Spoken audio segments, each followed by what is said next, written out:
સદીઓથી હું તમારી સાથે છું, પરંતુ આજે પહેલીવાર તમે મારા પર ધ્યાન આપ્યું છે અને એટલે જ એ શક્ય બન્યું છે કે હું ઊંડાણપૂર્વક તમને મારો પરિચય આપી શકું. હું તમારું અર્ધજાગ્રત મન આજે તમને કંઈક કહેવા માગું છું.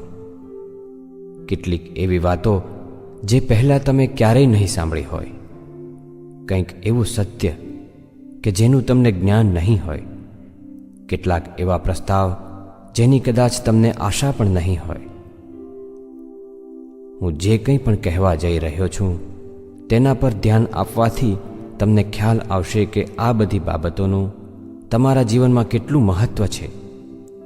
તમારા જીવન સાથે જોડાયેલી કેટલીય વાતો, કેટલાય સત્ય તમે પણ નથી જાણતા, પરંતુ હું જાણું છું, કારણ કે હું તમારું અર્ધજાગ્રત મન છું અને સર્વજ્ઞ, સર્વશક્તિમાન છું. મારું અસ્તિત્વ જ તમારી ભલાઈ માટે છે, તમારી સફળતા, તમારા સુખ અને તમારી શાંતિ માટે છે. હું છું જ તમારા માટે. જેવી રીતે તમારી પાસે એક જાગ્રત મન છે, એવી જ રીતે હું તમારું અર્ધજાગ્રત મન છું.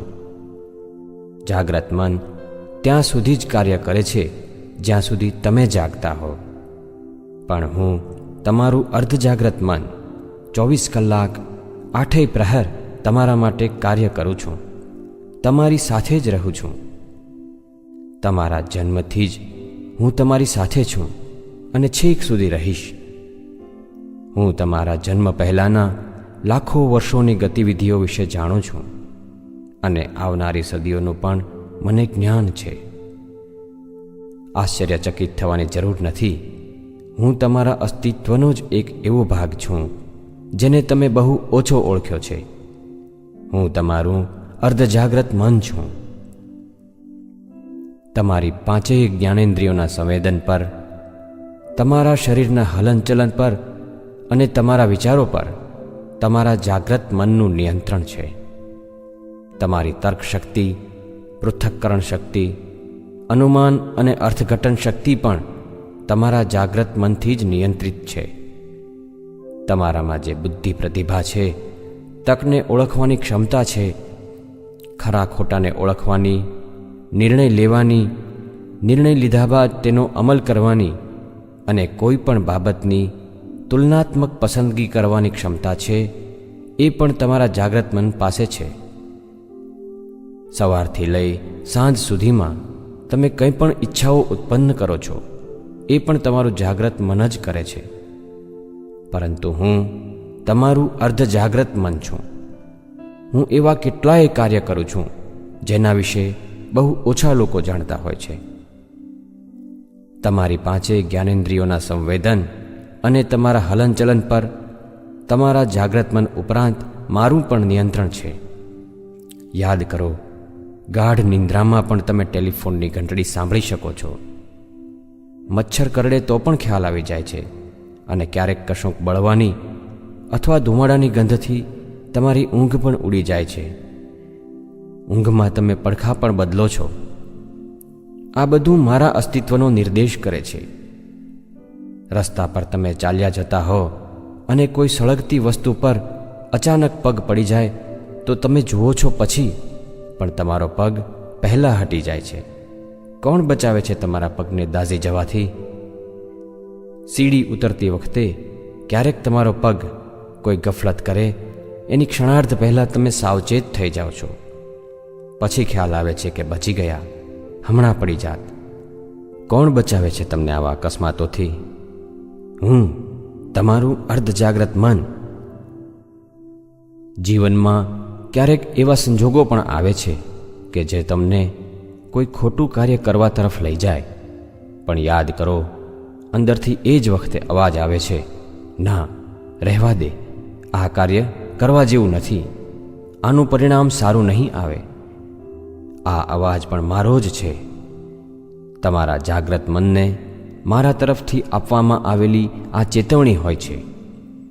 એને ગંભીરતાથી લેવી કે અવગણના કરવી એ તમારા જાગ્રત મનનું કાર્ય છે.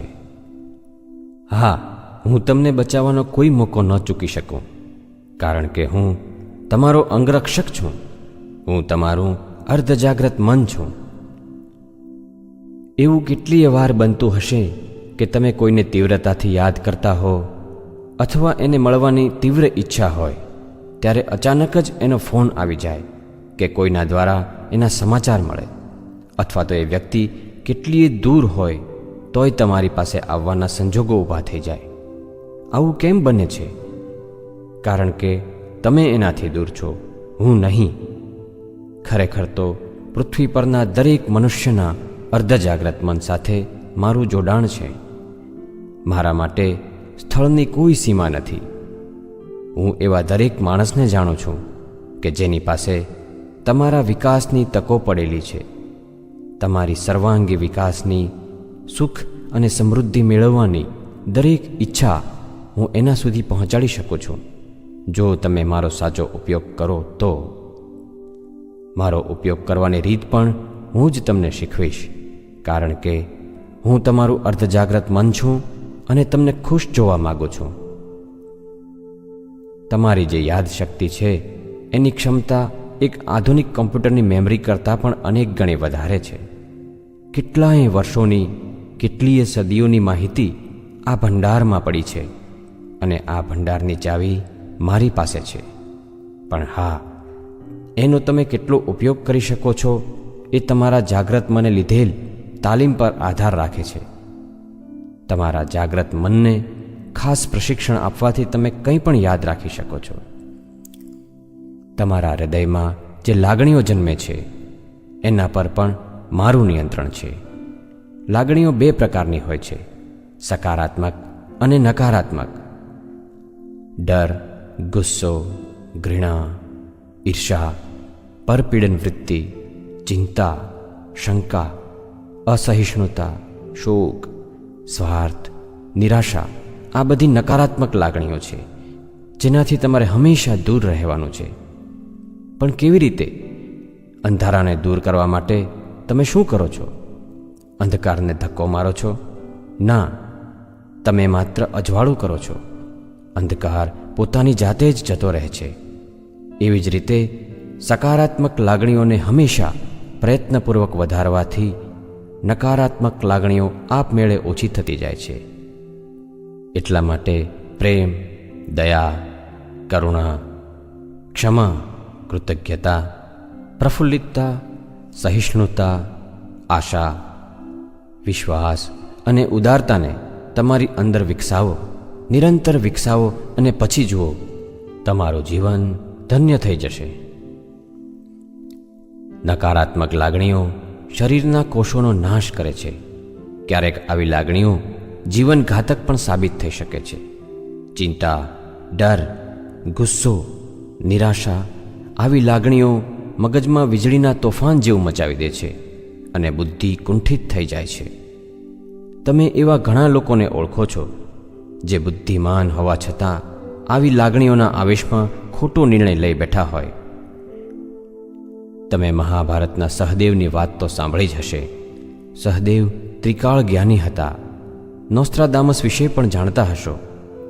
એમને પણ આવનારી ઘટનાઓની આગોતરી જાણ થઈ જતી. શું તમારી પાસે આવી શક્તિ છે? જવાબ છે હા. હું તમારું અર્ધજાગ્રત મન, ભૂત, વર્તમાન અને ભવિષ્ય, આ ત્રણેય કાળનું જ્ઞાન ધરાવું છું. ખરેખર તો અનંત શક્તિઓનો એક વિશાળ સમુદ્ર સદાય તમારી આસપાસ ઉછળતો રહેતો હોય છે. જ્યારે તમારું શરીર સુસ્ત હોય, મગજ બિલકુલ શાંત હોય, ત્યારે હું તમારું અર્ધજાગ્રત મન વધુ કાર્યશીલ બની જાઉં છું અને શક્તિના આ સમુદ્રમાંથી એવી તમામ બાબતો જાણી શકું છું જેની તમને આવશ્યકતા હોય અને એ જાણવામાં તમારી ભલાઈ પણ હોય. હું કોઈ પણ સ્થળે કેન્દ્રિત થઈ શકું છું, ગમે તેટલું દૂર, સમયની ક્ષિતિજોને પાર, કારણ કે હું સર્વશક્તિમાન છું. હું તમારું જ રૂપ છું. હું તમારું અર્ધજાગ્રત મન છું. તમારા જીવનમાં એવા કેટલાય સંજોગો આવે છે જ્યાં તમને કંઈક મૂંઝવણ થતી હોય, તમને કોઈની સલાહની જરૂર હોય. સાચું માર્ગદર્શન મેળવવા માટે તમે અહીં તહીં ભટકતા હો છો.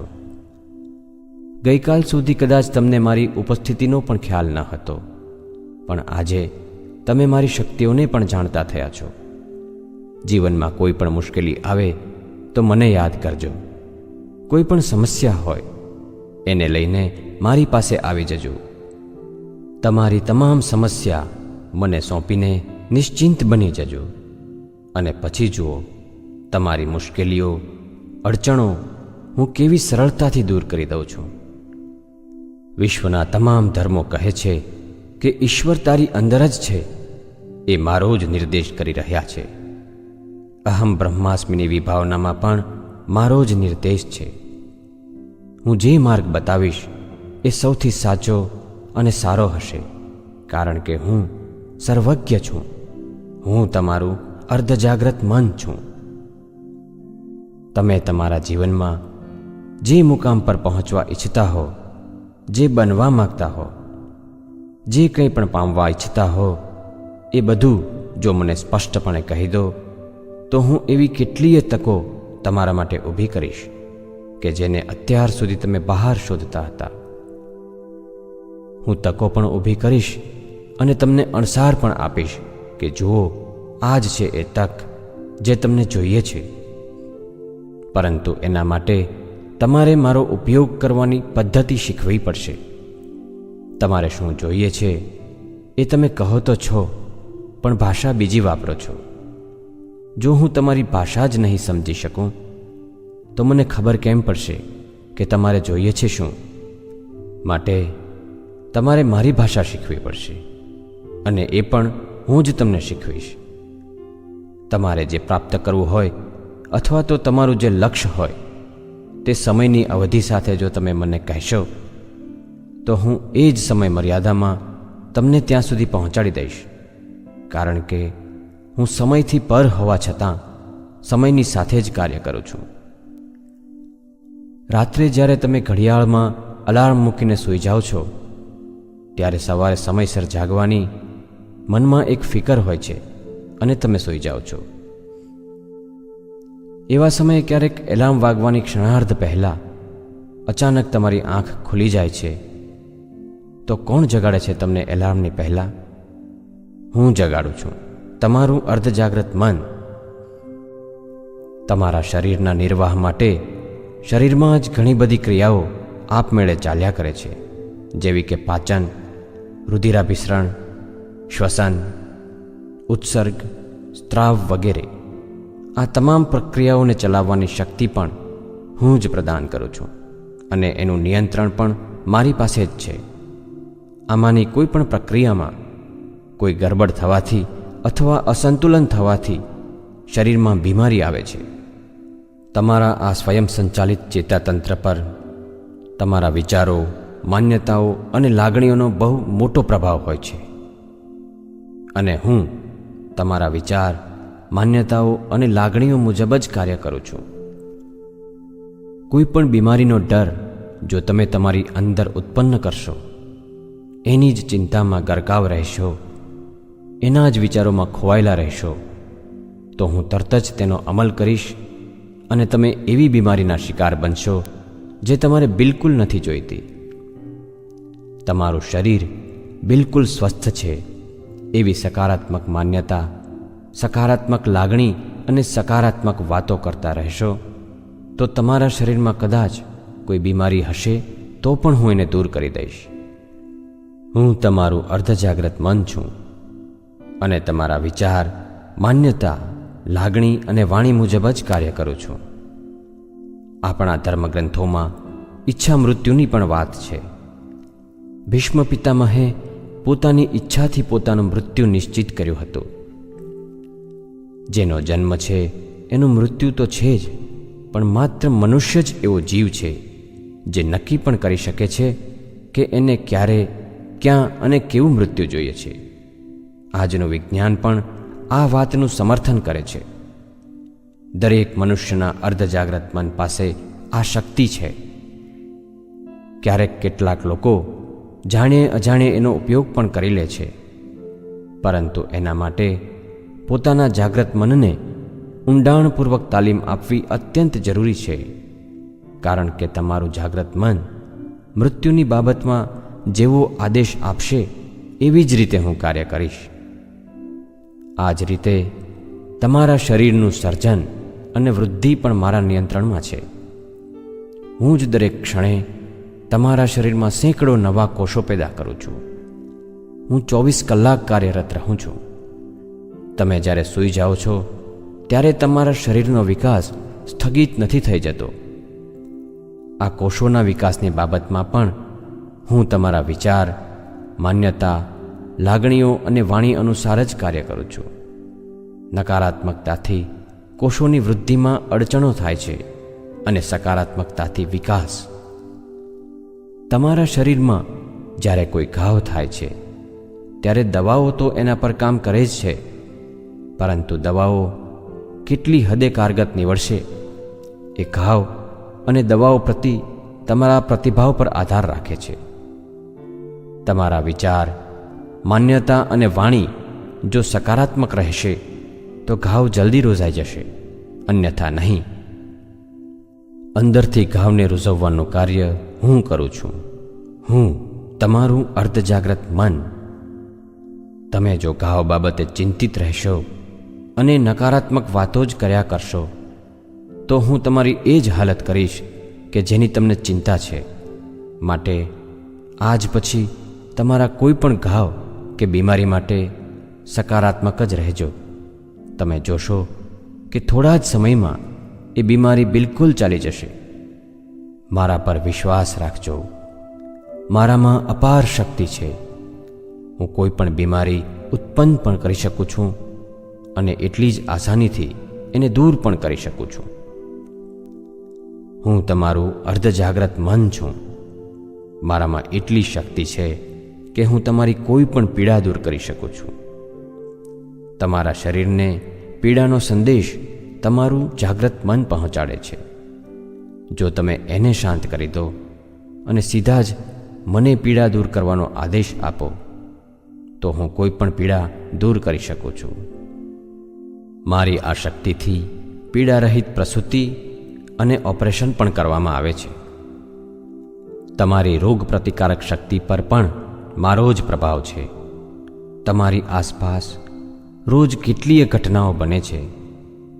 કેટલીક ઘટનાઓથી તમે નારાજ થઈ જાઓ છો તો કેટલીકથી ખુશ. આ નારાજગી કે ખુશીની પણ તમારા શરીર પર અસર થાય છે. પરંતુ સારી ઘટનાઓની સારી અસર અને ખરાબ ઘટનાઓની ખરાબ અસર થાય છે એવું નથી. ઘટના તો પોતાની રીતે કેવળ એક ઘટના જ છે, પણ તમે એ ઘટનાને કેવો પ્રતિભાવ આપો છો, એ ઘટના વિશે તમે શું વિચારો છો એ મહત્વનું છે. એ ઘટના પ્રત્યેનો તમારો દૃષ્ટિકોણ જેવો હશે એવી જ અસર તમારા શરીર પર થશે. કોઈ પણ ઘટનાનો સકારાત્મક પ્રતિભાવ આપવાથી તમારા શરીરની રોગ પ્રતિકારક શક્તિ વધે છે. હું તમારું અર્ધજાગ્રત મન 24 કલાક તમારા પ્રતિભાવો પર નજર રાખું છું અને બરાબર એવું જ કાર્ય કરું છું કે જેવો તમારો દૃષ્ટિકોણ હોય. જ્યારે તમે હકારાત્મક વિચારો કરો છો, હકારાત્મક વાતો કરો છો, ત્યારે તમારા શરીરમાં બીમારીઓ ઉત્પન્ન કરનાર બેક્ટેરિયા, વાયરસ કે અન્ય જીવાણુઓને હું તમારાથી દૂર રાખું છું. આ રીતે તમારી રોગ પ્રતિકારક શક્તિ વધે છે. તમારા વિશે કોઈ ગમે તેટલી ખરાબ વાત કરે કે ગમે તેટલું ખરાબ વર્તન કરે, પણ એની ખરાબ અસર તમારા પર થવા દેવી કે નહીં એ તમારા હાથમાં છે. અને હવે તો કદાચ તમે એ પણ સમજી ગયા હશો કે તમારી અનુમતિ વગર કોઈ તમને સહેજ પણ દુઃખી નથી કરી શકતું, ક્યારેય નહીં. જ્યારે હું તમારું અર્ધજાગ્રત મન તમારી સાથે છું, કાયમ તમારી પાસે જ છું, તો મારો ઉપયોગ કરો, મને કાર્યો સોંપો, હંમેશા ખુશ રહેશો. તમારા શરીરના દરેક ભાગ, પ્રત્યેક અવયવ પર પણ મારું નિયંત્રણ છે. તમે તમારા શરીર પાસેથી એવા પણ કામ લઈ શકો છો જે ભાગ્યે જ કોઈ લીધા હોય. પોતાના શરીરને હવામાં અદ્ધર કરવું, કોઈ વજનદાર વસ્તુને આસાનીથી ઊંચી કરવી, સળગતા અંગારા પર ચાલવું, જમીનમાં લાંબા સમય સુધી દટાઈ રહેવું, પાણીમાં કલાકો સુધી ડૂબી રહેવું, આ બધા ચમત્કાર નથી. તમારી અને દરેક મનુષ્યની અંદર આ શક્તિ સુષુપ્ત અવસ્થામાં છે જ. પોતાના જાગ્રત મનને યોગ્ય પ્રશિક્ષણ આપવાથી આવી શક્તિઓનો વિકાસ પણ થઈ શકે છે. મોટા મોટા સર્જનોની શરૂઆત હંમેશા એક સર્જનાત્મક વિચારથી થતી હોય છે. તમારામાં સર્જનાત્મક વિચારોની ઉત્પત્તિ પણ હું જ કરું છું. તમે જે કંઈ સર્જન કરવા માગો તેના સ્પષ્ટ આદેશ જો તમે મને આપો તો હું તમને એવી કેટલીય યુક્તિઓ કે સુઝાવ આપીશ જેની મદદથી તમે એ સર્જન કરી શકો. કોઈ પણ સર્જન કેવી રીતે શક્ય બનશે એ હું ખૂબ સારી રીતે જાણું છું. પછી એ સર્જન કોઈ ચિત્રનું હોય, શિલ્પનું હોય, સંગીતનું હોય કે કોઈ મોટી સંસ્થાનું હોય, મારા માટે એક સમાન છે. આપણા ફિલ્મ સંગીતમાં વીતેલા જમાનાના ગીતોનો જાદુ આજે પણ છવાયેલો છે. એવા ગીતો બન્યા છે કે જે 40-50 વર્ષ પછી પણ આજે એટલા જ કર્ણપ્રિય અને તરોતાજા લાગે છે. એમાંના ઘણા સંગીતકારોએ આ ગીતોની ધૂન પોતાના અર્ધજાગ્રત મનના નિર્દેશ મુજબ બનાવી હતી. યાદગાર ધૂન બનાવવી એ ક્યારેક એમને માટે મોટો પડકાર હતો. અર્ધજાગ્રત મનના ઉપયોગ બાદ એ આજે એમની ખૂબી ગણાય છે. ખ્યાતનામ ચિત્રકારો કે વિજ્ઞાનીઓએ પણ એમના અર્ધજાગ્રત મનનો ઉપયોગ કર્યો છે અને દુનિયાને એવી ભેટ આપેલી છે કે જે ક્યારેય ન ભૂલી શકાય. નાનું હોય કે મોટું, સર્જન એક સર્જન છે. તમે પણ કંઈક સર્જન કરીને તમારી નિશાની છોડી જઈ શકો છો. જરૂર છે મને એ વિશે સ્પષ્ટ આદેશ આપવાની. હું તમારું અર્ધજાગ્રત મન સર્જન શક્તિનો ભંડાર છું. મારો ઉપયોગ કરો. જ્યારે કોઈ મોટો ધ્યેય સિદ્ધ કરવાનો તમે સંકલ્પ કરશો ત્યારે એના પર કામ કરવા માટે પ્રેરણાની જરૂર પડશે. બહારથી તમને પ્રેરણા મળે કે ન મળે, અટકી ન જશો. દરેક સારા સંકલ્પ માટે હું અંદરથી સદાય તમને પ્રેરણા આપતો રહીશ, કારણ કે હું તમારું અર્ધજાગ્રત મન, તમારું પ્રેરણાનું ઝરણું છું. કોઈ પણ મોટો સંકલ્પ કરતા ખચકાટ પણ ન અનુભવશો. એવું ન વિચારશો કે આ સંકલ્પ સિદ્ધ કરવાની મારી ક્ષમતા નથી. હું તમારું અર્ધજાગ્રત મન તમારો એ સંકલ્પ પૂરો કરવા માટે જરૂરી તમામ શક્તિઓ તમને આપીશ. તમે જોયું હશે કે દીકરીના લગ્ન ધામધૂમથી કરવાનો સંકલ્પ કરનાર પિતા કેટલી સ્ફૂર્તિથી લગ્નની તૈયારીઓ કરે છે. ભલે એ 55 કે 60 વર્ષનો હોય, એ થાકતો નથી. દીકરીને વિદાય કર્યા પછી ફરી પાછો એ પહેલાંની સ્થિતિમાં આવી જાય છે, પણ જ્યાં સુધી લગ્ન નથી થતા ત્યાં સુધી એ થાકતો નથી. તો ક્યાંથી આવી આ શક્તિ? પોતાના અર્ધજાગ્રત મન પાસેથી. કેમ આવી એ શક્તિ? સંકલ્પ ખેંચી લાવ્યો એને. તમે માત્ર સંકલ્પ કરો, શક્તિ હું પ્રદાન કરીશ, કારણ કે હું અનંત શક્તિનો સ્ત્રોત છું. હું તમારું અર્ધજાગ્રત મન છું. કોઈ કાર્યનો સંકલ્પ કર્યા પછી પણ ઘણા લોકો નિષ્ફળ જતા હોય છે. એકવાર સંકલ્પ કરી લીધો પછી જાગ્રત મનથી એનું આયોજન કરવા માંડે છે. આયોજન જાગ્રત મન પણ કરી શકે છે, પણ એ આયોજન પોતાના પૂર્વગ્રહોથી પ્રભાવિત હોવાના કારણે એમાં ત્રુટીઓ રહી જઈ શકે છે. પણ હું તમારું અર્ધજાગ્રત મન જે આયોજન કરું છું એ સંપૂર્ણ હોય છે. નિષ્ફળતા મળવાથી ઘણા લોકો કહેતા હોય છે, આપણે ધારીએ છીએ કંઈક અને ઈશ્વર કરે છે કંઈક. હકીકતમાં માણસ નિષ્ફળ ત્યારે જ જાય છે જ્યારે સંકલ્પ કરી લીધા બાદ એને સિદ્ધ કરવાનું આયોજન પણ પોતાના જાગ્રત મનથી કરવા લાગે. અમુક અંશે બરાબર છે, પણ જાગ્રત મનની પણ કેટલીક મર્યાદાઓ હોય છે. માણસ આંખે દેખેલી ઘટનાઓ પોતાની જાણકારીઓ અને માન્યતાઓની છત્રછાયામાં પોતાની બુદ્ધિનો વિકાસ કરે છે અને પછી એ જ બુદ્ધિથી આયોજન કરે છે. એટલે સ્વાભાવિક છે કે એ આયોજનમાં એની જાણકારીઓ અને માન્યતાઓનો પ્રભાવ હોવાનો જ. અને એના કારણે જ જાગ્રત મનથી કરેલા આવા આયોજનોમાં ત્રુટિઓ રહી જવા પામે છે. તમે જોયું હશે કે કોઈ વ્યક્તિ મહાન સંગીતકાર બનવાની તીવ્ર ઈચ્છા ધરાવતો હોય છે, પાકો સંકલ્પ કરી લે છે, મનના ઊંડાણમાં પોતાને એક કાબેલ સંગીતકાર તરીકે પ્રસ્થાપિત કરી ચૂક્યો હોય છે, અને જ્યારે સંજોગોવશાત એને કોઈ બીજા જ ક્ષેત્રનું કામ કરવું પડે છે, ત્યારે એને એ નવા ક્ષેત્રના કામમાં વધારે સફળતા નથી મળતી. અનેક આયોજન બાદ પણ નથી મળતી, અને વર્ષો પછી પણ સંયોગ એવા જ બને છે કે એને સંગીતના ક્ષેત્રમાં જ આવવું પડે છે. વર્ષો સુધી સંગીતથી દૂર રહેવા છતાં પણ સંગીતના ક્ષેત્રે સફળતા એના કદમ ચૂમે છે. કોઈ પણ પ્રકારના બૌદ્ધિક આયોજન વગર પણ એ ક્ષેત્રમાં એને ખૂબ ધન અને પ્રતિષ્ઠા મળે છે. આવું કેમ બને છે? કારણ કે એ જાણીએ અજાણીએ બાળપણથી જ પોતાના અર્ધજાગ્રત મનને સોંપેલું કાર્ય હતું, અને અર્ધજાગ્રત મન દ્વારા થયેલ આયોજન ક્યારેય નિષ્ફળ નથી થતું. કોઈ સંકલ્પ કરીને એને સિદ્ધ કરવાનું આયોજન પણ મને સોંપી દો, અને પછી જુઓ એ સંકલ્પને પૂરો કરવાની કેટલી બધી તક હું ઊભી કરું છું. મારા આયોજન પર વિશ્વાસ રાખો, સંપૂર્ણ વિશ્વાસ, કારણ કે હું તમારું અર્ધજાગ્રત મન દૈવી આયોજન કરું છું. મેં જોયું છે કે જ્યારે પણ તમારા જીવનમાં કોઈ સમસ્યા આવે છે, ત્યારે તમે એ સમસ્યાનો સામનો કરવાની કે એનો ઉકેલ મેળવવાની તનતોડ મહેનત કરો છો. તમે જ નહીં, પરંતુ એ પરિસ્થિતિમાંથી પસાર થઈ રહેલ બધી વ્યક્તિ પોતાની સમસ્યાનું સમાધાન કોઈ પણ રીતે શોધવાની મહેનત કરે છે. જ્યારે પોતે એનો ઉકેલ નથી મેળવી શકતા, ત્યારે પોતાનાથી વધુ સમર્થ વ્યક્તિની સલાહ લે છે. કોઈ જ્યોતિષ શાસ્ત્રમાં પોતાનો માર્ગ ખોળે છે, તો કોઈ ઈશ્વરના શરણમાં જાય છે.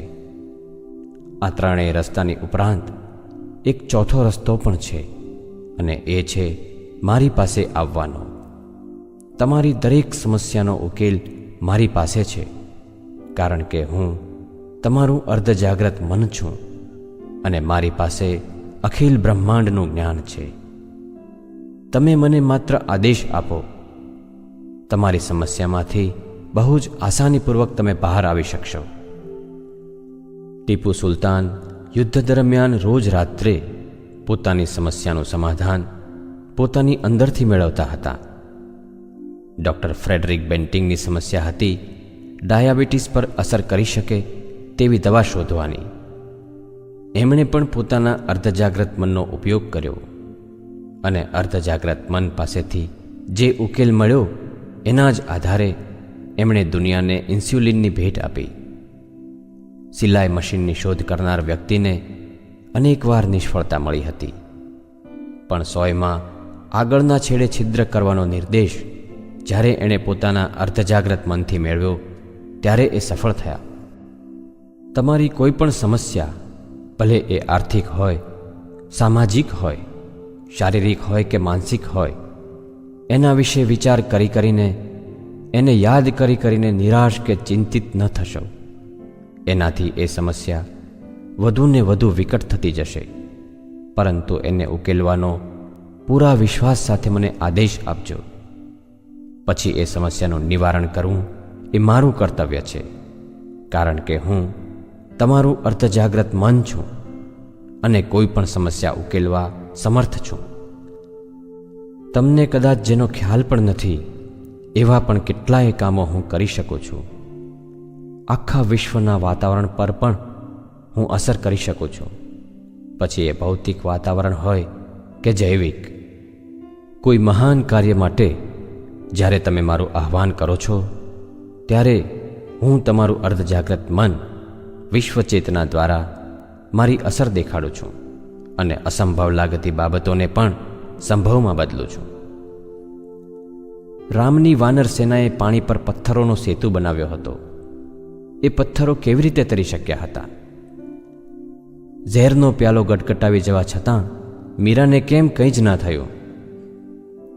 તાનસેને રાગ દીપક ગાઈને વાતાવરણમાં ગરમી ઉત્પન્ન કરી હતી અને તાના રીરીએ રાગ મલ્હાર ગાઈને વરસાદ વરસાવ્યો હતો.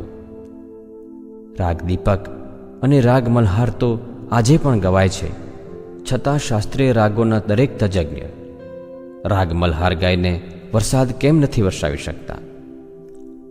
કોઈ પણ કાર્યની તડપ તમારી અંદર જેટલી તીવ્ર હશે, હું એટલું ઝડપી પરિણામ આપીશ અને એના માટે જરૂર પડે વાતાવરણ પર પણ અસર કરીને તમારા ધ્યેયને સિદ્ધ કરીશ. જો એ સકારાત્મક હોય, મંગલ હોય અને તમારા ઉપરાંત બીજાના પણ હિતમાં હોય. તમારી ઈચ્છિત વસ્તુ કે પરિસ્થિતિને ચુંબકની જેમ તમારી તરફ ખેંચી લાવવાની પણ મારામાં ક્ષમતા છે. રામાયણમાં શબરી નામની એક ભીલ સ્ત્રીની વાત છે.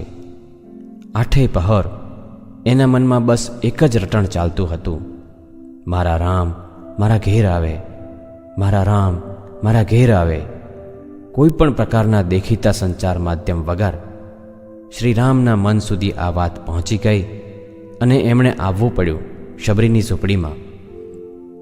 હું તમારું અર્ધજાગ્રત મન વિશ્વચેતનાની મદદથી એવી કોઈ પણ વસ્તુ કે પરિસ્થિતિને તમારી તરફ લાવી શકું છું જેને મેળવવાની તમને તીવ્ર ઈચ્છા હોય. અલ્લાદીનના જાદુઈ ચિરાગમાંથી નીકળતા જીનની જેમ તમારી ભલાઈ માટે કંઈ પણ કરવાની મારામાં ક્ષમતા છે. હું તમને પળે પળે સંભાળું છું, માર્ગદર્શન આપું છું, કોઈ પણ કાર્ય કરવાની તમને શક્તિ આપું છું અને એને અનુરૂપ વાતાવરણ પણ ઊભું કરું છું. તમારા માટે સારી સારી તકો પણ ઊભી કરું છું અને એનો તમને અણસાર પણ આપું છું. તમને સફળતા, સુખ, શાંતિ અને તંદુરસ્તી પ્રદાન કરું છું. તમે કોઈ મહાન કાર્ય કરવાનો સંકલ્પ કરી લો તો એને સિદ્ધ કરવા વિશ્વચેતના મારફત મદદ પણ કરું છું. હું તમારું અર્ધજાગ્રત મન છું. હું જ અનંત ચેતના છું અને પરમાત્માનો અંશ છું. વિશ્વની તમામ સભ્યતાઓ, સંસ્કૃતિઓ અને મહાપુરુષોએ પણ એ જ કહ્યું છે: તારો ઈશ્વર તારી અંદર જ છે. એ મારો જ નિર્દેશ છે. આ રીતે હું તમારો અંગત ભગવાન પણ છું. મારા વિશે આટલું બધું જાણ્યા બાદ જો તમે તમારા માટે, તમારા પરિવાર માટે, સમાજ માટે, માનવ જાતિ માટે કે સમગ્ર વિશ્વ માટે મારો ઉપયોગ કરશો તો તમારું જીવન ખુશીઓથી ભરાઈ જશે. કેટલાક લોકો બુદ્ધિમત્તા પર વધુ ભાર આપે છે, પરંતુ સુખ અને શાંતિ પામવા માટે બુદ્ધિમત્તાથી વધુ ભાવનાત્મકતા અને ભાવનાત્મકતાથી વધુ આધ્યાત્મિકતાની જરૂર પડે છે. મોટાભાગના લોકો ધાર્મિકતા અને આધ્યાત્મિકતા વચ્ચેના ફરકથી અજાણ હોય છે. આધ્યાત્મિકતા એટલે તમારા સિદ્ધાંત, આદર્શ, મૂલ્ય, નૈતિકતા, આંતરિક શુદ્ધતા અને વિચારવાણી અને વર્તનની એકસૂત્રતા. તમારું સુખ અને શાંતિ તમારી આધ્યાત્મિકતા પર આધાર રાખે છે. હું તમારું અર્ધજાગ્રત મન તમારા ધર્મ કે સંપ્રદાયથી બિલકુલ અલિપ્ત છું. તમે કયો ધર્મ અપનાવ્યો છે કે કયો સંપ્રદાય પાળો છો તે મારા માટે બિલકુલ મહત્વનું નથી. હું કોઈ રંગથી રંગાયેલ નથી. નિરંજન છું, પરિશુદ્ધ છું. તમારો ધર્મ કે સંપ્રદાય તો તમારા જન્મ પછી નક્કી થયો છે, પણ તમારી સાથે મારું અસ્તિત્વ તો અનંતકાળથી છે. જે કુળ, જ્ઞાતિ કે કુટુંબમાં તમારો જન્મ થયો છે એનું તમારા પર આવરણ છે, પરંતુ હું તમારું અર્ધજાગ્રત મન કોઈ પણ આવરણથી મુક્ત દિવ્ય પ્રકાશ સમાન છું, જે શાશ્વત છે, અનંત છે. હું તમારું અર્ધજાગ્રત મન છું, પરંતુ વિવિધ સભ્યતાઓ અને સંસ્કૃતિઓએ મને અલગ અલગ નામો આપ્યા છે. તમારું જાગ્રત મન છે એ તાર્કિક મન પૃથક્કરણાત્મક મન, ડાબું મગજ, ચેતન મન, બાહ્ય મન કે જ્ઞાત મનના નામે ઓળખાય છે. જ્યારે હું અર્ધજાગ્રત મન ઉપરાંત બિનતાર્કિક મન, અચેતન મન, વૈશ્વિક મન, આત્મચેતના કે અનંત ચેતનાના નામે પણ ઓળખાવ છું. તમારા જાગ્રત મન અને મારામાં શું વિશેષતાઓ છે, બંનેની પ્રકૃતિ શું છે, એ જાણવું પણ તમારા માટે ઉપયોગી થશે. જાગ્રત મન પાસે 10% શક્તિઓ છે, જ્યારે બાકીની 90% શક્તિઓ મારી પાસે છે. જાગ્રત મન તમે જાગતા હો ત્યારે જ કાર્ય કરે છે, જ્યારે હું 24 કલાક કાર્યરત રહું છું. જાગ્રત મન તર્ક કરી શકે છે, હું નહીં. જાગ્રત મન માલિક છે અને હું એનો સેવક. જાગ્રત મન વિવેક બુદ્ધિ રૂપી ચાળણી ધરાવે છે, જ્યારે મારી પાસે વિવેક બુદ્ધિ નથી. જાગ્રત મન પૃથક્કરણાત્મક મન છે, જ્યારે હું સર્જનાત્મક મન. હું આયોજન કરું છું અને જાગ્રત મન એનો અમલ કરે છે. જાગ્રત મન કોઈ પણ કાર્ય કરતા પહેલા વિચારે છે, જ્યારે મારા માટે વિચારવું શક્ય નથી અને નકારાત્મક આદેશો પર હું ઝડપથી કાર્ય કરું છું. જાગ્રત મન હકીકત અને મજાક વચ્ચેનો ભેદ જાણે છે. મને મજાક સમજાતી નથી. મજાકમાં કરેલ આદેશો પર પણ હું કાર્ય કરું છું. જાગ્રત મન પાસે લૌકિક શક્તિઓ છે, જે મર્યાદિત છે, જ્યારે હું દૈવી શક્તિઓ ધરાવું છું, જે અમર્યાદ છે. જાગ્રત મનને તાલીમ આપવાની જરૂર પડે છે, મને તાલીમની કોઈ જરૂર નથી. જાગ્રત મનના કાર્યને સ્થળ અને સમયની મર્યાદા હોય છે, જ્યારે મને એવી કોઈ મર્યાદા રોકી શકતી નથી. જાગ્રત મન ધ્યેય નક્કી કરે છે અને હું એને સિદ્ધ કરું છું. જાગ્રત મન અલ્લાદીન છે, જ્યારે હું એના ચિરાગમાંથી નીકળનાર સર્વશક્તિમાન જીન. હું તમારું અર્ધજાગ્રત મન આટલું શક્તિમાન અને સમર્થ છું, એ અત્યાર સુધી તમારા માટે આશ્ચર્યની વાત હતી, પણ આજે હું તમને મારી આ શક્તિનું રહસ્ય પણ કહી દઉં છું. ખરેખર તો હું વિશ્વના એક એક અણુ સાથે જોડાયેલ છું. દરેક મનુષ્યના અર્ધજાગ્રત મન સાથે જોડાયેલ છું, કમ્પ્યુટર નેટવર્કની જેમ. કમ્પ્યુટર નેટવર્કમાં દરેક કોમ્પ્યુટર એકબીજા સાથે માહિતીઓનું આદાન પ્રદાન કરી શકે છે. આ જ રીતે મનુષ્ય માત્રના અર્ધજાગ્રત મન એકબીજા સાથે જોડાયેલ હોવાથી માહિતીનું આદાન પ્રદાન કરી શકે છે. અર્ધજાગ્રત મનના આ નેટવર્કનું સંચાલન અનંત ચેતનાથી થાય છે, જેને તમે પરમાત્મા પણ કહી શકો છો. કઈ વ્યક્તિ તમારા વિકાસમાં ઉપયોગી સાબિત થઈ શકે તેમ છે, એ હું આ નેટવર્કની મદદથી જ જાણી શકું છું. તમારી આર્થિક સમૃદ્ધિનો માર્ગ કયો છે, એ હું આ જ નેટવર્કથી જાણી શકું છું. તમે જેની સાથે સામાજિક સંબંધોથી જોડાયેલા છો, એમની સાથેના સંબંધોમાં સુધાર પણ હું આ જ નેટવર્કની મદદથી લાવી શકું છું. તમારા સ્વાસ્થ્ય માટે જે જરૂરી છે એ તમામ વસ્તુઓનું જ્ઞાન પણ મને આ જ નેટવર્કમાંથી મળે છે. તમારી દરેક સમસ્યાનું સમાધાન મને આ નેટવર્કમાંથી જ મળી આવે છે. હું તમારું અર્ધજાગ્રત મન આ નેટવર્ક દ્વારા સર્વવ્યાપી છું. અનંત શક્તિઓનો એક સમુદ્ર દરેક વ્યક્તિની આસપાસ સદાય ઉછળતો હોય છે. મારી શક્તિઓનું રહસ્ય પણ આ સમંદર જ છે. મારી શક્તિઓ વિશે તો તમે ઘણું જાણી ચૂક્યા છો. હવે જો મને આદેશ આપવાની પદ્ધતિ પણ શીખી જશો અને મને કાર્યો સોંપવા લાગશો, તો સમજી લો કે તમે પાર થઈ જશો. જીવનનો બાગ ખુશીઓથી મહેકી ઉઠશે. હું તમારું અર્ધજાગ્રત મન છું, અને યાદ રહે, મન અને મગજ વચ્ચે તફાવત હોય છે. તમારું મગજ એક ભૌતિક વસ્તુ છે, અવયવ છે જે દેખાઈ શકે છે, સ્પર્શી પણ શકાય છે, અને જેની શક્તિ ઓછી વધતી પણ હોઈ શકે છે. મગજનો નાશ પણ થઈ શકે છે અને મગજનું શરીરમાં એક ચોક્કસ સ્થાન પણ છે. જ્યારે હું, તમારું અર્ધજાગ્રત મન, કોઈ ભૌતિક વસ્તુ કે અવયવ નથી. મને જોઈ પણ શકાતું નથી અને સ્પર્શી પણ શકાતું નથી. મારી શક્તિઓ ઓછી કે વધુ હોવાનો સવાલ જ ઉપસ્થિત થતો નથી, કારણ કે હું સર્વશક્તિમાન છું. મારો ક્યારેય નાશ નથી થઈ શકતો. હું અવિનાશી છું.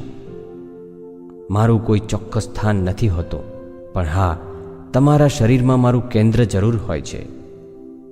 તમારા શરીરમાં જે 6 ચક્રો વર્ણિત છે, એમાં નાભિની પાછળના ભાગમાં જે સૂર્યચક્ર છે એ જ મારું કેન્દ્ર છે, જે કુંડલીની શક્તિ કે ઉર્જા ચક્રના નામથી પણ ઓળખાય છે.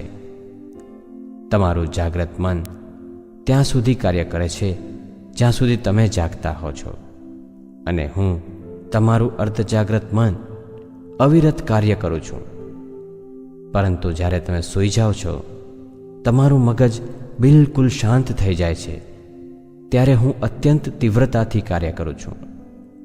મારી પાસે કાર્ય કરાવવા માટે તમારા જાગ્રત મનને મારી સાથે સંવાદ કરવો અત્યંત જરૂરી છે. પરંતુ જ્યારે હું પૂર્ણ રૂપે કાર્ય કરતો હોઉં છું, ત્યારે તમે ઊંઘી જાઓ છો, અને જ્યારે તમે જાગો છો, ત્યારે હું સુષુપ્ત અવસ્થામાં હોઉં છું.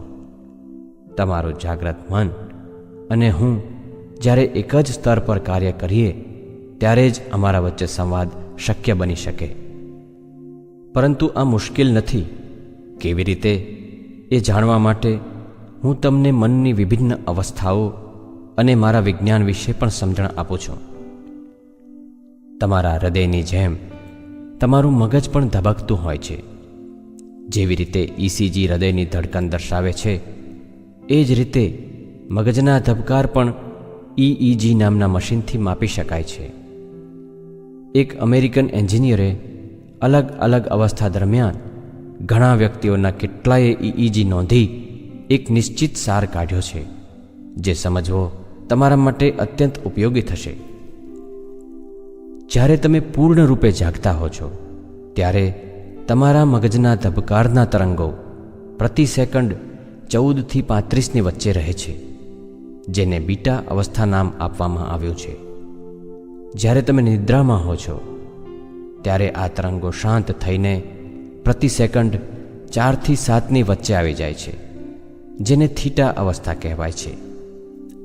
વ્યક્તિ જ્યારે બેહોશ થઈ જાય છે, ત્યારે આ તરંગો ઘટીને પ્રતિ સેકન્ડ 1 થી 4ની વચ્ચે હોય છે, જે ડેલ્ટા અવસ્થા તરીકે ઓળખાય છે. પણ તમારી નિંદ્રાવસ્થા અને જાગ્રત અવસ્થાની વચ્ચે એક અર્ધજાગ્રત જેવી અવસ્થા હોય છે, જે આલ્ફા અવસ્થાના નામે ઓળખાય છે. આ અવસ્થામાં તમારા મગજના ધબકારના તરંગો પ્રતિ સેકન્ડ 7 થી 14ની વચ્ચે રહે છે. આ આલ્ફા અવસ્થા તમારા માટે સૌથી મહત્વપૂર્ણ છે, કારણ કે આ જ અવસ્થામાં તમારું જાગ્રત મન અને હું, તમારું અર્ધજાગ્રત મન, બંને એક જ સ્તર પર કાર્ય કરીએ છીએ. આ અવસ્થામાં તમે તમારી કલ્પના શક્તિના માધ્યમથી મને જે સૂચનો કરશો કે આદેશ આપશો, એ બધું જ હું કોઈ પણ તર્ક વગર સ્વીકારી લઈશ, અને બિલકુલ એવી જ હકીકતનું તમારા જીવનમાં નિર્માણ કરવા માટે અસંખ્ય તકો ઊભી કરીશ.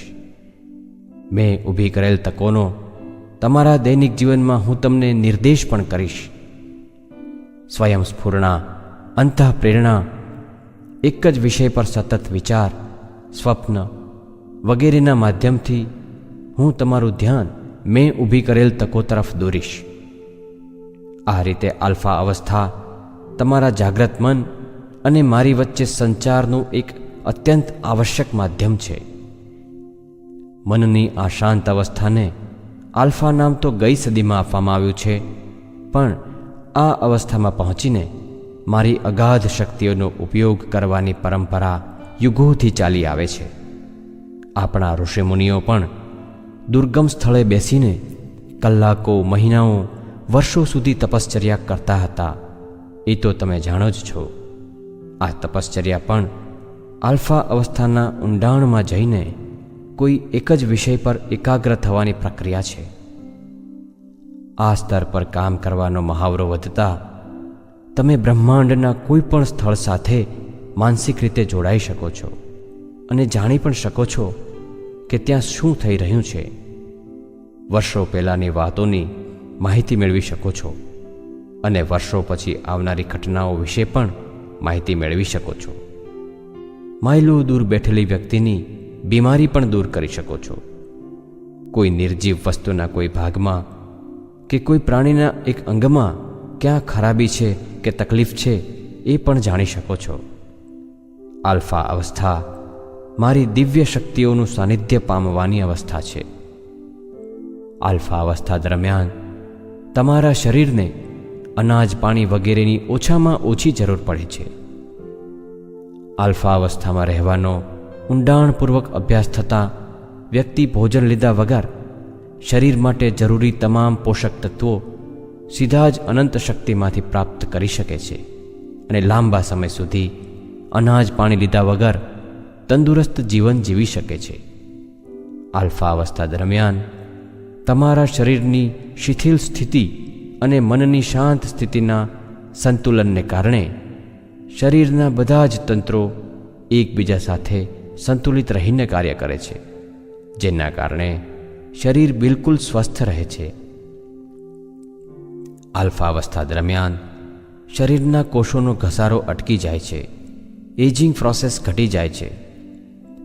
શરીરના કોષો જેટલા ઓછા નષ્ટ થશે, તમારું શરીર એટલું જ ચુસ્ત અને યુવાન રહેશે. સંત મહાત્માઓના ચહેરાની તેજસ્વીતાનું પણ આ જ રહસ્ય છે. મગજના ધબકાર જેટલા ઓછા હોય એટલી તેજસ્વીતા વધે છે. આલ્ફા અવસ્થા એટલી શક્તિશાળી છે કે એ અવસ્થામાં કરવામાં આવેલ મનોચિત્રણને હું હકીકતમાં બદલીને જ રહું છું. માટે ભૂલથી પણ મારી પાસે તમારો કોઈ નકારાત્મક આદેશ પહોંચી ન જાય એનો તમારે ખાસ ખ્યાલ રાખવાનો છે. મારા સુધી પહોંચનાર તમામ આદેશો પર ચોકી પહેરો કરવાનું કાર્ય તમારું જાગ્રત મન કરે છે. માટે તમારા જાગ્રત મનને સાવધ રાખજો અને માત્ર સકારાત્મક વિચારવાનું જ પ્રશિક્ષણ આપજો. મજાકમાં આપવામાં આવેલ નકારાત્મક આદેશો પર પણ હું પૂરી ગંભીરતાથી કાર્ય કરું છું. મારી પાસે તર્કશક્તિ નથી, મને મજાક સમજાતી નથી. રોજ તમે તમારી જાતને સકારાત્મક સ્વસૂચનો આપતા રહેશો તો આલ્ફા અવસ્થામાં એના ચિત્રો વધુ સ્પષ્ટ બનશે અને તમે જાણો જ છો કે હું તમારા આપેલા ચિત્રો પર કામ કરું છું. હું મારા પરિવારને ચાહું છું. મારી આવક વધતી જાય છે. હું હંમેશા શુભ નિષ્ઠાથી કામ કરું છું. આવા સ્વસૂચનો જો તમે તમારી જાતને કરતા રહેશો તો હું તમારા માટે બિલકુલ એવી જ હકીકતનું નિર્માણ કરીશ. મેં અગાઉ પણ કહ્યું છે કે હું તમારું અર્ધજાગ્રત મન ચિત્રોની ભાષા સારી રીતે સમજી શકું છું. આલ્ફા અવસ્થામાં તમારે તમારી મનોઇચ્છિત પરિસ્થિતિના હાલતા ચાલતા રંગબેરંગી ચિત્રો જોવાના છે, મનોચિત્રણ કરવાનું છે. મનોચિત્રણ એક પ્રકારની પરિકલ્પના જ છે, પરંતુ આ પરિકલ્પનામાં તમારે ઈચ્છિત પરિસ્થિતિ કે વસ્તુને માત્ર જોવાની નથી, પણ સ્પર્શ, ગંધ, દ્રષ્ટિ, સ્વાદ અને શ્રવણ આ પાંચેય ઇન્દ્રિયોથી અનુભવવાની કોશિશ કરવાની છે.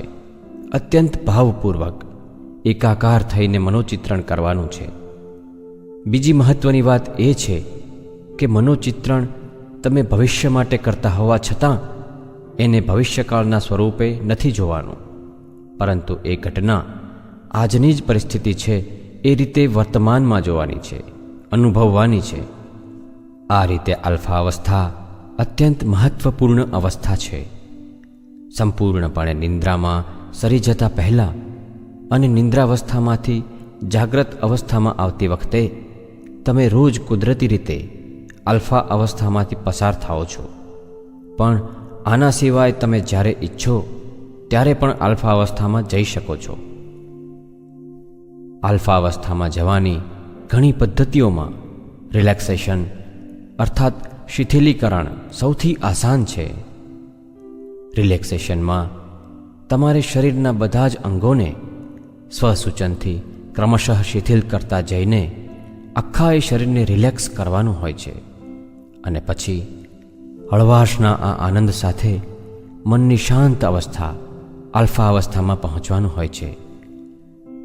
હું તમારું અર્ધજાગ્રત મન અલ્લાદીનના જાદુઈ ચિરાગમાંથી નીકળતા જીન સમાન છું.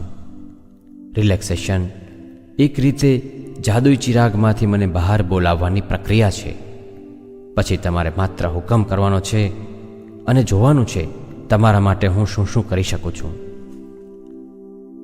જાગ્રત અવસ્થામાં તમે મને કોઈ આદેશ આપશો તો તમારી તર્કશક્તિ અને માન્યતાઓ એ આદેશને મારા સુધી પહોંચવા નહીં દે અને અડચણો પણ પેદા કરશે.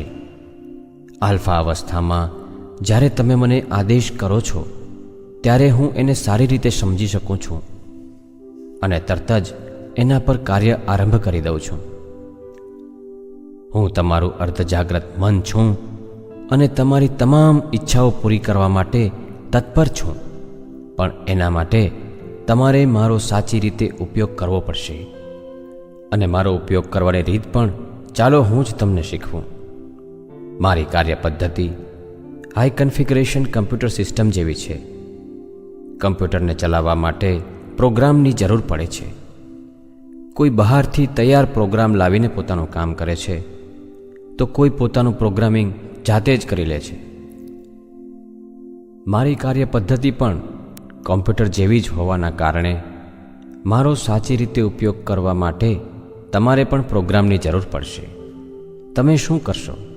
તૈયાર પ્રોગ્રામ વાપરશો કે તમારું પ્રોગ્રામિંગ જાતે કરશો? જો તમારું જીવન કર્મકાંડ જેવી વિધિઓ, શુકન અપશુકન, મંત્રિત વસ્તુઓ કે દોરા ધાગા પર નિર્ભર થઈ જાય તો એ તૈયાર પ્રોગ્રામ છે. આ બધી બાબતો પર શ્રદ્ધા કરવાથી તમે તમારી આત્મશક્તિ પરથી ચલિત થઈ જાઓ છો અને પછી ક્યાંયના નથી રહેતા.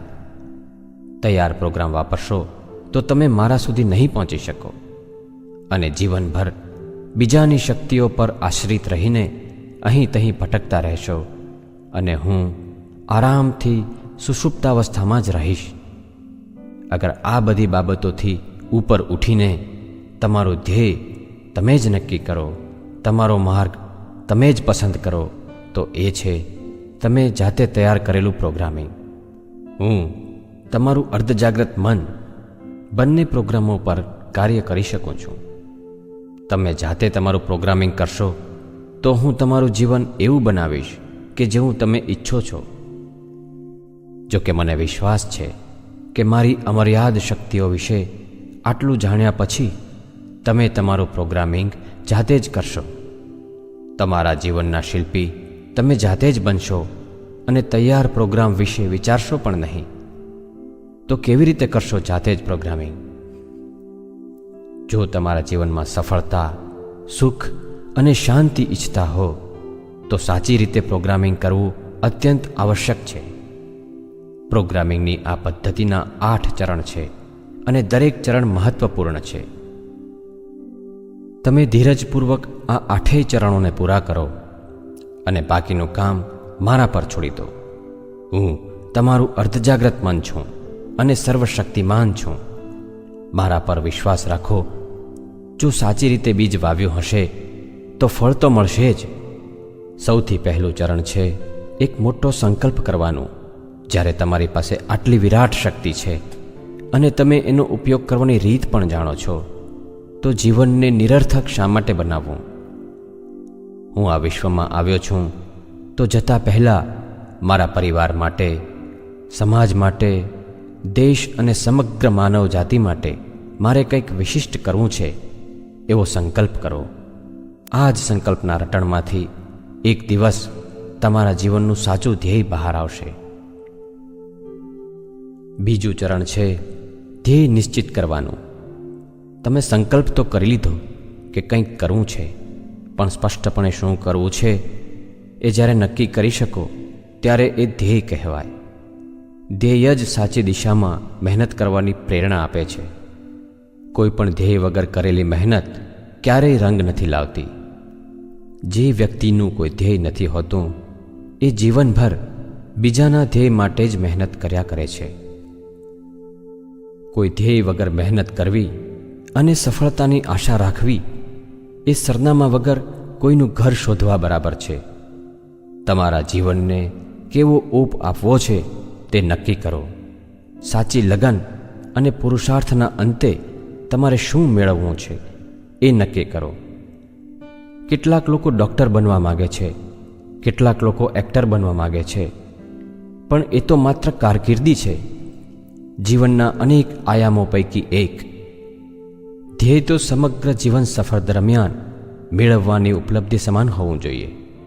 પરંતુ મહેનતના અંતે જે કંઈ મળે એને ધ્યેય ન કહી શકાય.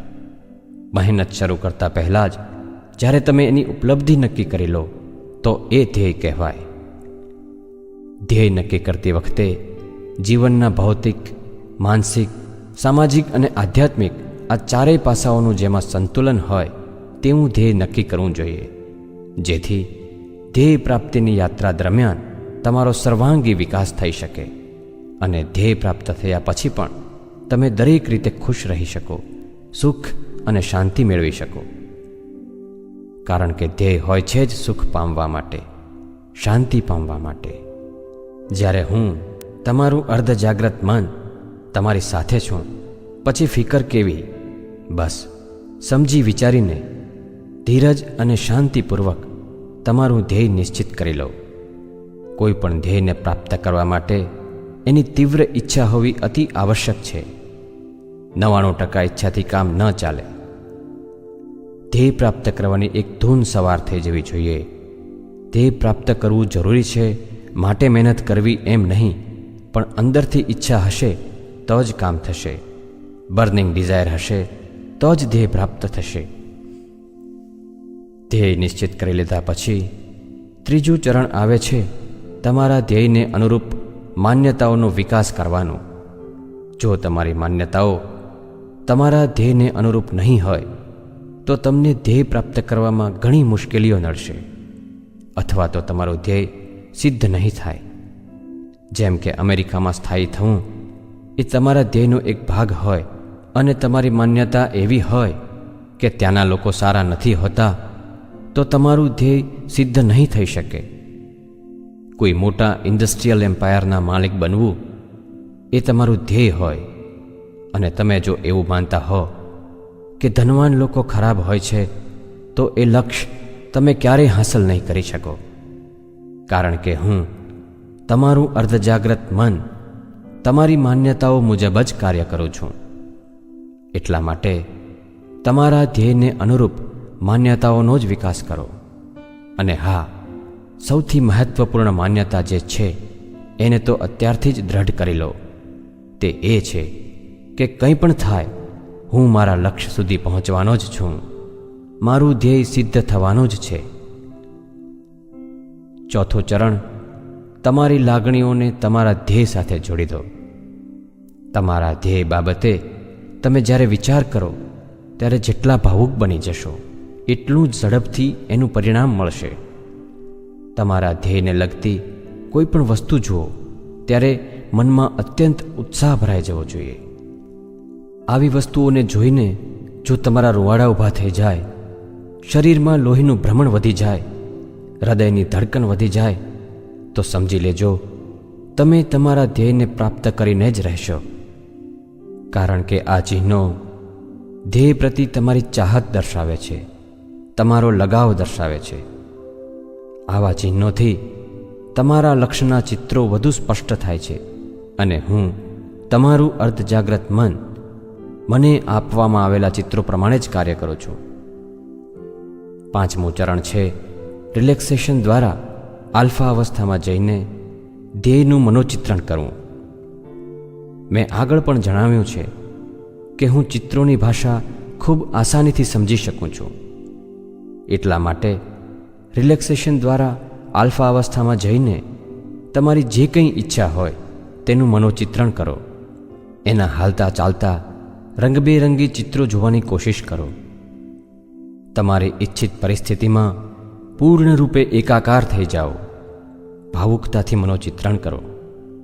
એના કારણે હું સ્પષ્ટપણે સમજી શકીશ કે તમારે શું જોઈએ છે. વારંવાર મનોચિત્રણ કરીને મને યાદ કરાવતા રહો, જેથી હું બનતી ત્વરાએ એને હકીકતમાં બદલી શકું. છઠ્ઠું ચરણ છે પોતાની જાતને સ્વસૂચનો કરવાનું.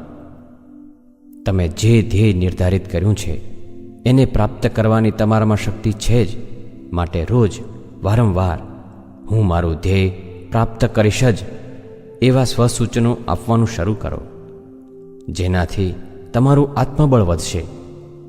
જો તમારું ધ્યેય તમારી બિરાદરીના લોકો કરતાં ઊંચું હશે તો સંભવ છે કે આસપાસના લોકો તમારી મજાક ઉડાવે અને તમને શીખચલ્લી પણ કહે.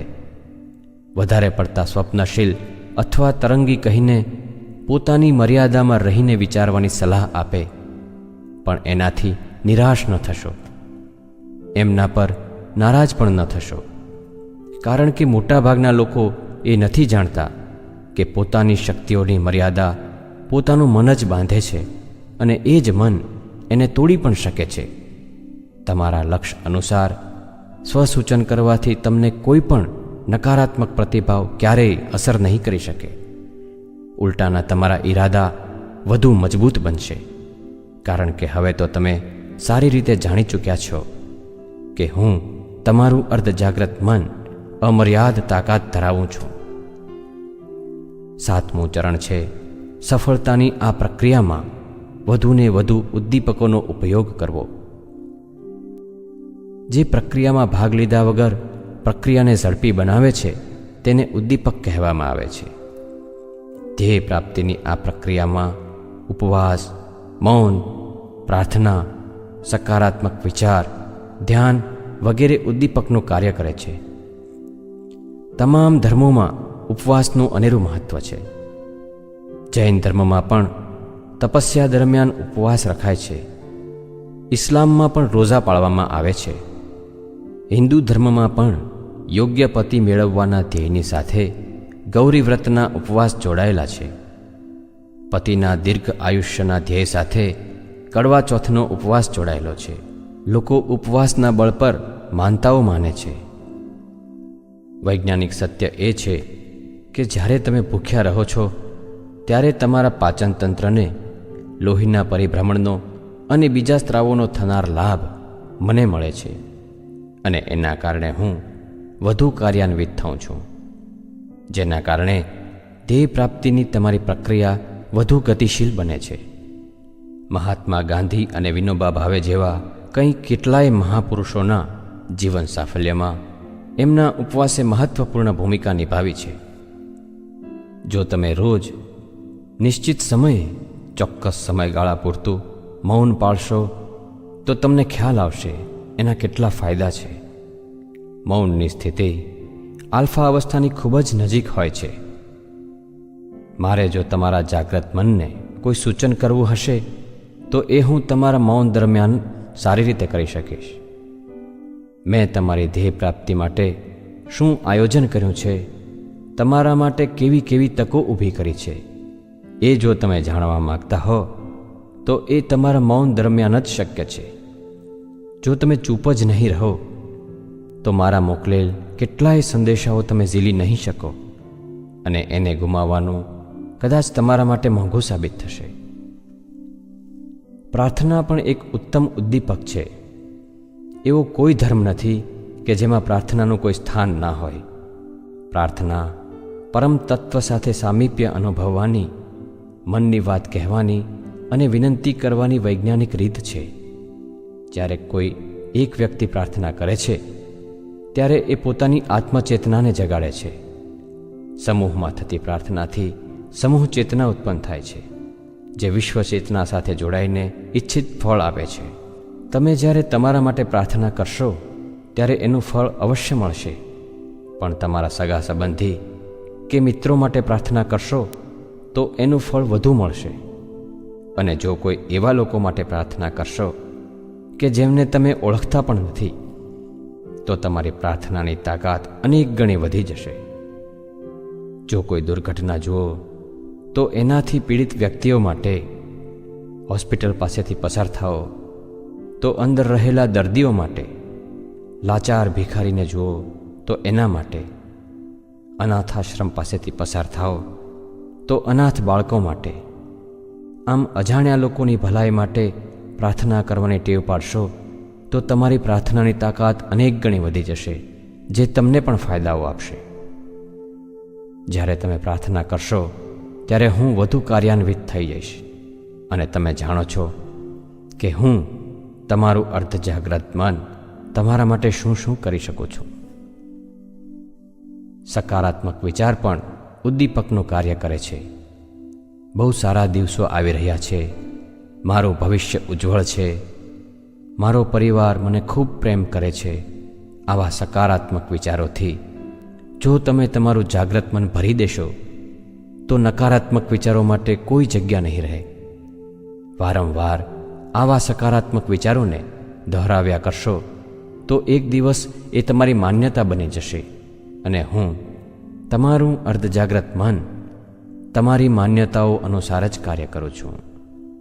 જેવું તમે વિચારશો એવી જ તમારી માન્યતાઓ ઘડાશે અને જેવી તમારી માન્યતાઓ હશે એવી જ બનશે હકીકત. ધ્યાન પણ એક મહત્વનું ઉદ્દીપક છે. વારંવાર ધ્યાનના અભ્યાસ અને મહાવરાથી તમે આસાનીપૂર્વક આલ્ફા અવસ્થામાં જઈ શકશો અને મારી સાથે સંવાદ સાધવાનો, મને આદેશ આપવાનો અને મારા સંદેશાઓ ઝીલવાનો રસ્તો આસાન થઈ જશે. ધ્યાનની અવસ્થામાં હું વધુ સક્રિય રહું છું. આ રીતે ઉદ્દીપકોના ઉપયોગથી તમારી ધ્યેય પ્રાપ્તિની પ્રક્રિયા વધુ ગતિશીલ બનશે. 8મું અને છેલ્લું ચરણ છે ધીરજપૂર્વક પરિણામની પ્રતીક્ષા કરવાનું. ધીરજ તમે ત્યારે જ રાખી શકશો જ્યારે તમને મારા પર અતૂટ વિશ્વાસ હશે. ખેડૂત વાવણી કર્યા પછી રોજ માટીના પડ ઊંચા કરીને જોતો નથી કે બીજ અંકુરિત થયું કે નહીં. એણે તો બસ બીજ વાવ્યું, પાણી પાયું, ખાતર નાખ્યું, પોતાનું કર્મ કર્યું. એનો વિશ્વાસ અડગ હોય છે કે બીજમાંથી છોડ થશે જ અને ફળ આવશે જ. આ જ રીતે તમે જો સાચી રીતે ઈચ્છાની વાવણી કરી હશે અને મનોચિત્રણથી એનું જતન કર્યું હશે તો તમારે મારા પર વિશ્વાસ રાખવો જ પડશે. કોઈ પણ પ્રકારની લેશ માત્ર શંકા તમારા આખાએ પ્રોગ્રામિંગને ખરાબ કરી શકે છે. શંકા એ કોમ્પ્યુટરમાં આવતા વાયરસ જેવી છે જે તમારું ભયંકર નુકસાન કરી શકે છે. તમારું લક્ષ્ય તમને અવશ્ય પ્રાપ્ત થશે, નિશ્ચિત સમયે પ્રાપ્ત થશે, કારણ કે હું જ જાણું છું કે તમને એનું ફળ ક્યારે આપવું. હું તમારું અર્ધજાગ્રત મન છું. હું સર્વજ્ઞ છું અને સર્વશક્તિમાન છું. તમારા ધ્યેય સુધી પહોંચવામાં જો તમે મારી મદદ ઈચ્છતા હો તો મારી એક પૂર્વ શરત એ છે કે સૌથી પહેલાં તમે અંતઃકરણની શુદ્ધિ કરી લો. તમારા દૈનિક જીવનમાં કેટલાક લોકો જાણે અજાણ્યે તમને દુઃખ પહોંચાડતા હશે, પણ આવા લોકો પ્રત્યેનો તમારો દ્વેષ કે ક્રોધ સૌથી વધુ તમને જ નુકસાન પહોંચાડે છે. તમારા જ અંતઃજગતને ખોખલું કરી દે છે. ક્રોધ મગજના ધબકારને શાંત થવા જ નથી દેતો. મગજની શાંત અવસ્થામાં જ પ્રેમ, દયા, કૃતજ્ઞતા વગેરે ભાવનાઓ ખીલે છે. ક્રોધ મગજમાં વીજળીના ખતરનાક તોફાન જેવું વાતાવરણ ઊભું કરી દે છે, જે તમારા વિકાસની કલ્પનાના ચિત્રોને ધૂંધળા બનાવી દે છે. અને ધૂંધળા ચિત્રો પર મારાથી બરાબર કામ નથી થતું. વીજળીનું આ તોફાન બીજા કોઈને તકલીફો નહીં આપે, તમારું જ નુકસાન કરશે, કારણ કે એ તમારું જ ઊભું કરેલું તોફાન છે. વીજળીનો આ વોલ્ટેજ જ્યારે હદથી વધી જાય ત્યારે માનસિક શોર્ટ સર્કિટ જેવી ગંભીર પરિસ્થિતિ ઊભી થાય છે અને એની અસર તમારા શરીર પર પણ પડે છે. તમને દુઃખ પહોંચાડનાર દરેક વ્યક્તિને આલ્ફા અવસ્થામાં અંતઃકરણપૂર્વક બિનશરતી માફી આપવાથી વીજળીનું આ તોફાન ધીરે ધીરે શાંત થઈ જાય છે અને મન બિલકુલ હળવાશ અનુભવે છે અને વિકાસના સકારાત્મક ચિત્રો વધુ સ્પષ્ટ બને છે, જેના હું અદ્ભુત પરિણામો આપું છું. આલ્ફા અવસ્થામાં કોઈને માફ કરી દીધા બાદ જ્યારે તમે એ વ્યક્તિને જુઓ અને તમારા ચહેરા પર જરા પણ તણાવ ન આવે અને મન પ્રફુલ્લિત જ રહે, તો સમજી લેજો કે તમે સાચા હૃદયથી એમને માફ કરી દીધા છે. અંતઃકરણની આ શુદ્ધિ એક અદ્ભુત ઔષધ છે અને મારી અગાધ શક્તિઓનો ઉપયોગ કરવાની પૂર્વ શરત પણ. તમારા અંતઃકરણની શુદ્ધિ પછી ધ્યેય પ્રાપ્તિની પ્રક્રિયાના આ 8 ચરણોને જો તમે સાચી રીતે પૂર્ણ કરશો તો હું તમારા માટે જબરદસ્ત તકો ઊભી કરીશ. તમને જે જોઈએ તે મળશે, પણ એક વાતનું ખાસ ધ્યાન રહે, તમે મને માત્ર એ જ કહેશો કે તમારે શું જોઈએ છે. એના માટે મારે શું કરવું કે એ કાર્ય મારે કેવી રીતે કરવું એનો મને નિર્દેશ દેવાની ભૂલ ક્યારેય ન કરશો. હું તમારું અર્ધજાગ્રત મન સર્વજ્ઞ છું અને તમારા ધ્યેય સુધી પહોંચવાનો દરેક માર્ગ જાણું છું. તમારું કાર્ય મારે કેવી રીતે કરવું એ તમારા કરતાં હું વધુ સારી રીતે જાણું છું. તમારા માર્ગદર્શન પ્રમાણે કાર્ય કરવાથી એવું બની શકે કે હું મારી ક્ષમતાનો પૂરો ઉપયોગ ન કરી શકું. માટે મને એટલું જ કહેજો કે તમારે શું જોઈએ છે. કેવી રીતે મેળવવું એ મારું કાર્ય છે. એકવાર તમે તમારું કાર્ય મને સોંપી દો તો થોડા થોડા સમયે હું તમને અણસાર આપતો રહીશ કે મેં તમારા માટે શું શું કર્યું છે. મને સીધી રીતે તો વાત કરતા નથી આવડતું, પણ હું તમને કેટલાક એવા સંકેત આપીશ જેને ઓળખીને તમારે એના પર કાર્ય કરવું પડશે. હું ક્યારેક સ્વયંસ્ફુરણા દ્વારા તમને નવા રસ્તા દેખાડીશ. રોજિંદા જીવનમાં અચાનક તમને કંઈક નવું કરવાનો સૂઝી આવશે, જેને સ્વયંસ્ફુરણા કહે છે. હું તમને સપનાઓ દ્વારા પણ સંદેશ આપીશ. તમારા સપનાઓને સમજવાની કોશિશ કરજો. ક્યારેક એમાં મારો કોઈ સંકેત છુપાયેલો હશે. ક્યારેક તમે કંઈક ગૂંચવણમાં હશો, મૂંઝવણમાં હશો, ઘણા પ્રયત્નો બાદ પણ એનો ઉકેલ નહીં મળતો હોય, પણ થોડા સમય બાદ એ સમસ્યાને ભૂલી જવા છતાં તમારા મગજમાં કોઈ તરકીબ આવે કે જેનાથી પેલી સમસ્યાનું નિવારણ થઈ જાય, તો એ મારો સંદેશ હશે. સંકેત આપવાની મારી બીજી એક રીત છે આવેગોની. ક્યારેક તમને એક જ વિષયના વિચાર વારંવાર આવ્યા કરશે. બીજા વિષય પર જવાની અનેક કોશિશો છતાં તમે ક્ષણભર જ ટકી શકશો. ફરી પાછો પહેલાવાળો વિચાર જ તમારા પર કબજો કરી લેશે. જ્યાં સુધી તમે એ વિચાર પર પૂરતું ધ્યાન નહીં આપો ત્યાં સુધી એ શાંત નહીં થાય. એને આવેગ કહેવાય છે. બની શકે છે કે આવા આવેગોમાં પણ મારો કોઈ મોકલેલ સંદેશ હોય. મારા વિશે હવે તમે ઘણું જાણી ચૂક્યા છો. મારું સામર્થ્ય અને કાર્ય પદ્ધતિ જાણવાની તમને જે ઈચ્છા થઈ એમાં પણ પરમ તત્વનો કોઈ મંગલ સંકેત હશે. નહીંતર આ પૃથ્વી પર કરોડો મનુષ્ય આવે છે. સામાન્ય માણસની જેમ આવે છે અને સામાન્ય માણસની જેમ ચાલ્યા જાય છે. પણ જે પોતાના મનની શક્તિઓને ઓળખે છે, એનો સાચો ઉપયોગ કરે છે, એ લોકો જ કંઈક ખાસ કરી શકે છે. તમે સાધારણ માનવ નથી. તમારે કંઈક વિશેષ કરવાનું છે, તમારા માટે પણ અને અન્યના માટે પણ. મારો આટલો પરિચય મેળવ્યો છે તો હવે મારો ઉપયોગ કરો, ભરપૂર ઉપયોગ કરો. વિશ્વની અનેક વિભૂતિઓએ એમના અર્ધજાગ્રત મનનો ભરપૂર ઉપયોગ કર્યો છે અને આવનારી પેઢીઓ માટે એવો મહામૂલો વારસો છોડીને ગયા છે કે જે ક્યારેય ન ભૂલી શકાય. તમે પણ મારો ઉપયોગ કરો. તમારા ખાસ કાર્યો મને સોંપવા માંડો અને પછી જુઓ કેટલી જલ્દી હું તમારી દુનિયા બદલી દઉં છું. તમારો જન્મ જ પ્રસન્ન રહેવા માટે થયો છે, શાંતિ પામવા માટે થયો છે. હું તમારું અર્ધજાગ્રત મન તમને પ્રસન્નતા, સફળતા, સુખ અને શાંતિ આપવા માટે વચનબદ્ધ છું, જો તમે મારો ઉપયોગ કરો તો. અજ્ઞાનતાની તો અનેક રાતો વીતી ચૂકી. હવે એક નવી સવારનો સૂરજ ઉદય પામી રહ્યો છે તમારા નિર્ધારની પ્રતીક્ષામાં.